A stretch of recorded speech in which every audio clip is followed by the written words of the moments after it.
Hola les vagabonds, je suis toute contente de vous retrouver aujourd'hui pour une petite vidéo dans laquelle j'avais envie de vous donner un petit peu mes premières impressions sur le Camino del Norte sur lequel je suis donc actuellement.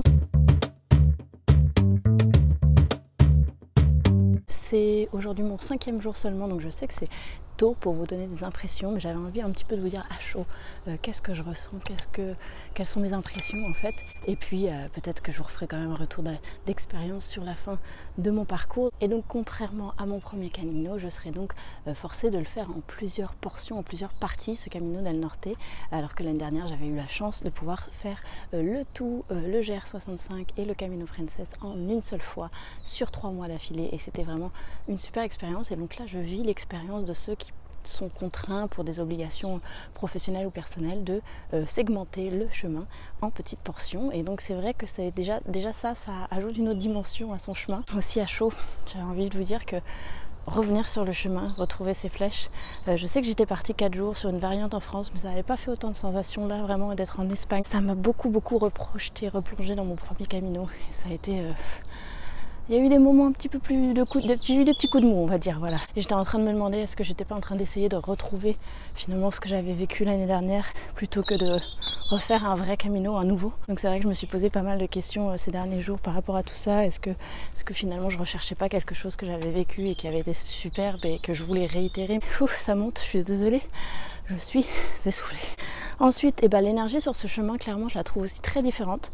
D'abord parce qu'on est sur le bord de la côte, on traverse beaucoup de villes qui sont des villes côtières, avec la plage, qui est très agréable, surtout vu les chaleurs, mais qui est un petit peu différent en termes d'énergie, pas négativement, mais c'est vraiment autre chose.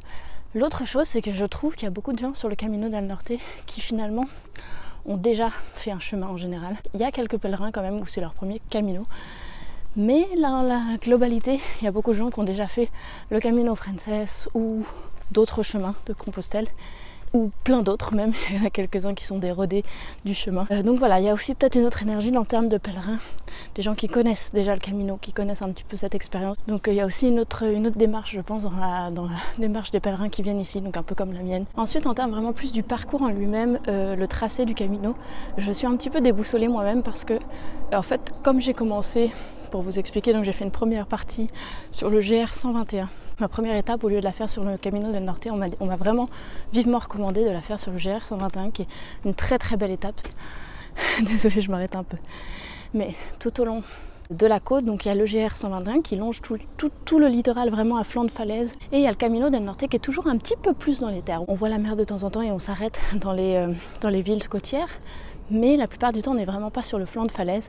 Et c'est vrai qu'il y a 2-3 fois où on m'a dit mais le chemin du littoral est beaucoup plus beau, pourquoi tu as pris cette partie là du Camino. Donc même aujourd'hui en fait apparemment la portion jusque la petite ville de Débat est vraiment magnifique, encore une fois sur le GR121, sauf que moi j'ai pris le Camino. En fait je me pose des questions, c'est pourquoi je fais le chemin del Norte pour faire un Camino, ça c'est clair, mais en termes de randonnée en elle-même, c'est vrai que c'est dommage. On est beaucoup sur du goudron, plus un petit peu dans les terres, à traverser des fermes et ce qui est très joli, c'est très mignon aussi, c'est très vallonné, c'est très vert. Mais en fait, je trouve quand même que c'est du coup très différent de ce chemin qui longe la côte et qui est sublime, magnifique. Alors par contre en termes de difficulté, il est vraiment à flanc de falaise, il y a beaucoup d'endroits où on est en train de marcher avec une corde sur le côté. C'est vrai qu'avec le sac à dos c'est assez dur. Je sais pas, je suis mitigée en fait dans l'idée qu'il y a un chemin qui est si beau, qui est juste à côté, que je ne prends pas et moi je me farcis parce qu'il faut le dire quand même, il y a des très beaux passages, comme ici on est dans une forêt, c'est magnifique ce matin, mais il y a aussi beaucoup de passages sur du goudron. Et c'est dommage, je trouve. Après, en soi, c'est pas grave, tu vois, le passage sur le bout de goudron, ça m'aurait pas dérangé si je savais pas qu'il y avait un autre chemin qui longe le littoral juste à côté, en fait. J'aurais pas connu l'existence du GR121, je me serais jamais posé de questions. Alors, je suis mitigée dans le sens aussi où, par contre, l'esprit du chemin, il est vraiment clairement sur le Camino del Norte et non pas sur le GR121. Sur ma première journée, j'ai vraiment rencontré 0 pèlerin, alors qu'après, bah voilà, là, j'ai commencé à reprendre le Camino del Norte, il y a à nouveau l'esprit du chemin qui se recrée, les rencontres, les gîtes, les albergues de pèlerins. Il y a quelque chose de la magie qui réopère, alors que si je me mets à faire un petit peu du GR121, je vais le perdre, cet esprit-là. Donc voilà, je suis un petit peu perdue en termes de tracé de chemin. Dernière petite impression en termes de logistique, hébergement, ville qu'on traverse, l'eau, la nourriture, le ravitaillement. Honnêtement, ça c'est très bien fait. Un peu moins que sur le Camino Frances. C'est vrai que sur le Frances, on est vraiment tellement beaucoup que le pèlerin il est vraiment dans les petits villages qu'on traverse, il n'y a que ça. Alors qu'ici on traverse beaucoup plus des villes où il y a beaucoup de locaux. Les locaux sont d'ailleurs super sympas, j'en ai croisé déjà beaucoup plus en 4 jours de chemin ici que je pense sur le Camino Frances. Donc ça c'est chouette, les locaux sont super agréables, super sympas, super abordables, je pense parce qu'ils voient moins de pèlerins à la journée, donc forcément ils sont un peu moins blasés du pèlerin. Et en termes voilà, hébergement, tout ça, il y en a quand même relativement pas mal. On n'est pas tant que ça sur le Camino del Norte, en tout cas pas à cette saison-là, on est en juin et pour l'instant j'ai pas encore croisé tant de monde. Il y a beaucoup de monde qui marche le matin, l'après-midi ou genre là moi je suis partie un petit peu plus tard où comme vous voyez il n'y a absolument personne, j'ai croisé un pèlerin sur le chemin et c'est tout. Il y a de la place dans les auberges, il n'y a pas besoin de se presser même si tout le monde se lève très tôt, sûrement pour les chaleurs, mais moi je, comme d'habitude je garde mon rythme, je me lève à l'heure que je veux, je marche à l'heure que je veux, je fais attention au soleil évidemment, mais j'ai pas envie de... Voilà, j'ai pas envie de me forcer à me lever à 5 h du matin pour marcher à la fraîche parce qu'il faut marcher à la fraîche. Et après, t'as toute l'après-midi dans un gîte à attendre que le temps passe. Donc moi, j'aime bien prendre mon temps sur le chemin, prendre des pauses. L'autre jour, je suis allée me baigner dans une ville en plein après-midi, puis je suis repartie après ça. Moi, j'aime bien vraiment prendre mon temps sur le chemin. Pour en revenir à la logistique, sinon hébergement, ravitaillement, ça se fait bien.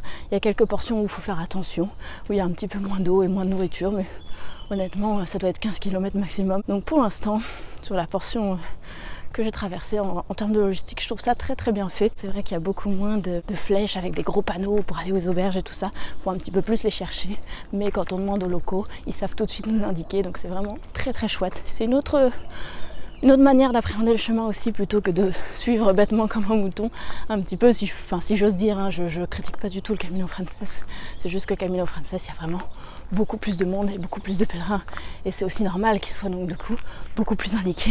Donc voilà, c'était toutes mes premières impressions sur le Camino del Norte. J'espère que cette petite vidéo vous aura plu. Vous voyez que je suis en train de marcher entre Ronces et Orti, c'est plutôt assez périlleux, en train de filmer en même temps. Pour pouvoir voir toutes mes prochaines vidéos, n'hésite pas donc à t'abonner et à cliquer sur la petite cloche pour recevoir les notifications. Et en attendant la prochaine, je te fais plein de bisous.